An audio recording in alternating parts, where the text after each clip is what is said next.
The other day, I was talking with someone, and they asked me the question we've all been taught to ask in conversation. They asked me, "How are you?" And to know me is to know my normal answer is typically, "I'm cool," or "all is well." But that day, I answered verbally what my body, mind, and heart had been screaming. I answered, "I'm uncomfortable." Which seems like a really crazy response because, truthfully, I'm currently living in many answered prayers. Many days I wake up and think, yo, I'm dreaming. This is not to say that my life is perfect or that every part is exactly how I'd like it to be, but I can say with certainty that God has been good. And I stand amazed at his goodness daily. And I am the most uncomfortable I have been in my entire life. We often talk about the discomforts of the valley, but we neglect to share the scrapes and scratches of the mountaintop. Can we talk about it? Hey, y'all. I'm Senecca, and this is Exhaled Hope, where we have real conversations about faith in the middle of the mess. No hype, no guilt, no pretending we have it all together. Just truth that leaves us with real hope.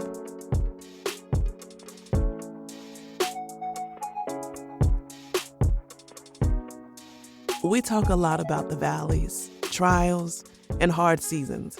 We talk about it so much that growing up, I wondered if there were ever any good times to look forward to. And listen, the reality is that everyone is going through something. But it is also a reality that crying in the valley doesn't last forever. Pain is temporary, and joy is promised.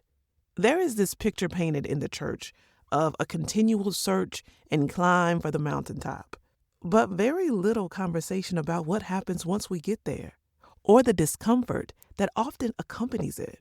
My current mountaintop experience has taught me that I can be living a dream and discomfort can still be my blanket. We've told ourselves that when we arrive, when we get that dream job, we finish school, we get married, or even give God our yes, that everything will be better. And in some ways, it is. But what nobody told us, or nobody told me, was how lonely the top could feel. And yes, I could church talk this and say, I am never alone. The Lord is with me. And he is. And still, there are days I feel lonely. I'm walking into year 4 of entrepreneurship and almost 2 years of full-time entrepreneurship as an artist, a creative, however you want to title it. And I have never seen this done before. Not up close. Entrepreneurship isn't a thing in my family.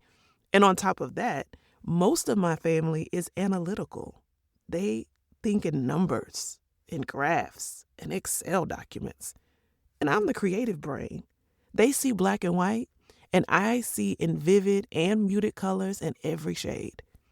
So when you're the first in your family or in your circle to do something, it can feel like no one around you fully gets it. Like you're speaking a language you're still learning yourself, and there's no one there to translate. And that's the part that's hard to explain, because there's no map for where I'm currently standing. No mentor who has stood in my exact spot and can tell me what comes next. Less than 5 years in, and I'm making decisions that don't have a template. I'm navigating things in real time, by faith, with the road appearing one step at a time. But here's what makes it even more layered. I'm not just doing new things, I'm being a new person. And there's a grief that comes that nobody prepares you for. I'm grieving who I used to be, even while I'm becoming who he's calling me to be. The old version of me had limits. I had safety nets, I had comforts, and I lived within those. But this version, child, she out here wilding out in the open, and she has to trust God in this open space. And that kind of trust, real trust, is uncomfortable. When you're at the mountain's peak, you literally have the best view. You can see for miles. You can see the valleys below.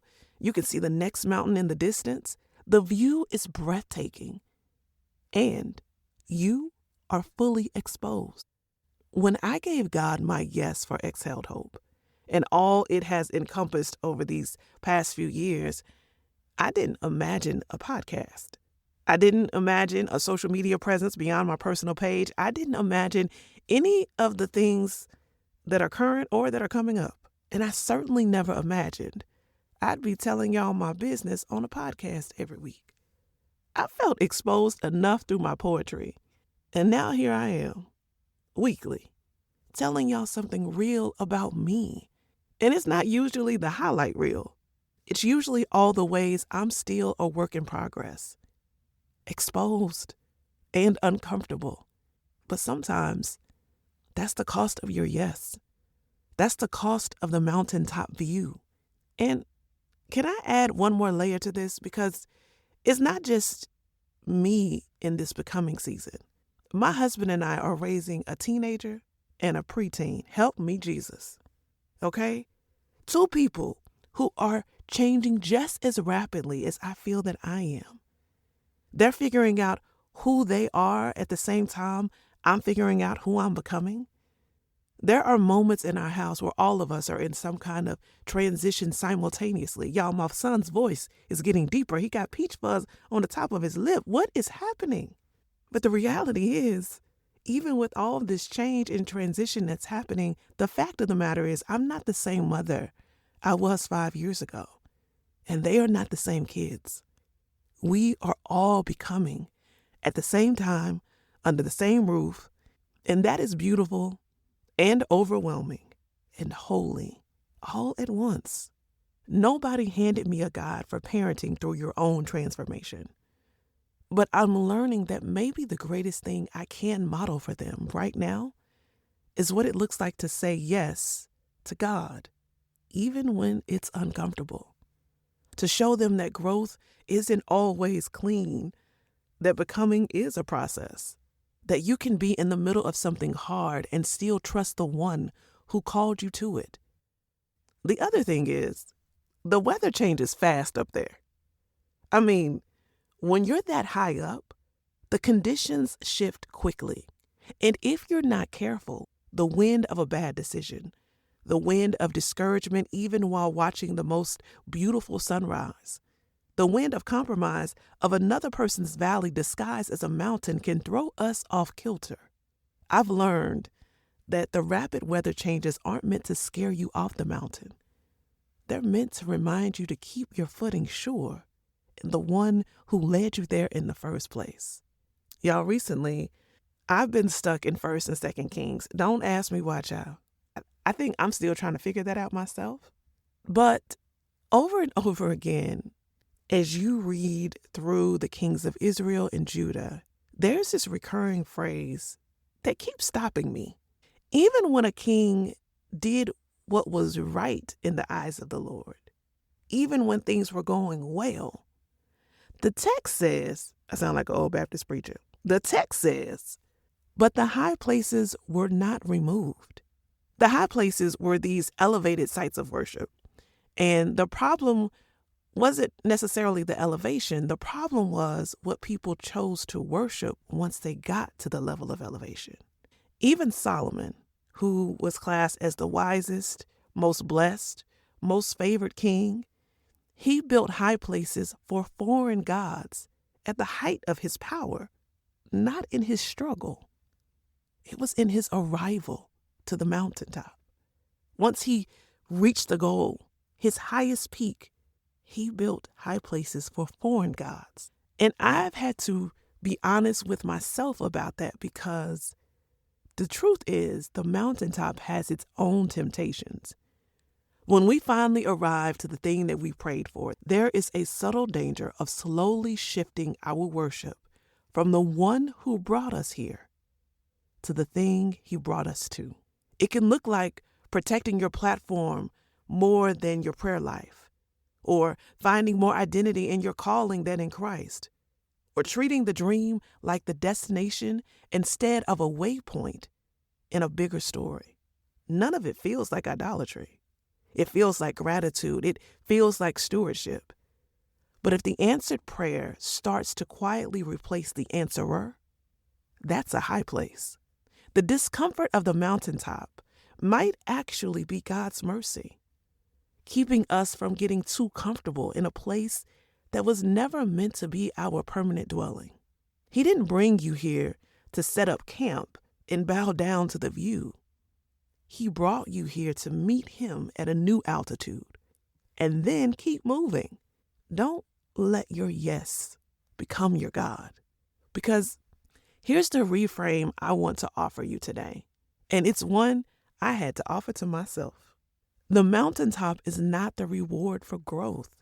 Y'all, it's just a different kind of classroom. We've treated arrival like graduation. Like once you get here, the hard work is done, and now you just get to enjoy the view. But the mountain is still a formation ground. It's just a different one. The valley builds endurance. The mountain exposes what's left. Up here, the old distractions are gone. The excuses have fallen away. There is nowhere to hide.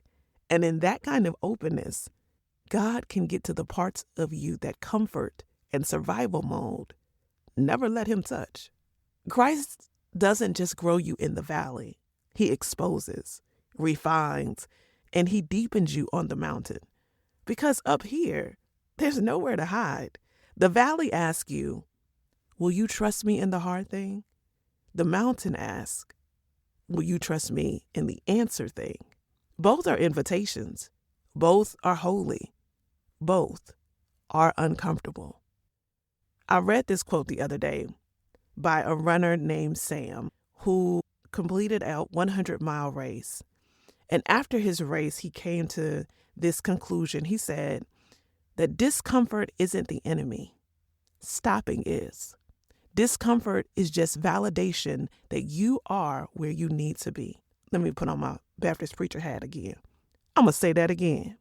Discomfort isn't the enemy. Stopping is. Discomfort is just validation that you are where you need to be. The discomfort you feel at the top of your yes is not a sign that you missed something. It's not a sign that you took a wrong turn. It might be the clearest sign yet that you are actually where he called you to be and that he is not finished with the work. Uncomfortable doesn't mean wrong. Exposed doesn't mean abandoned.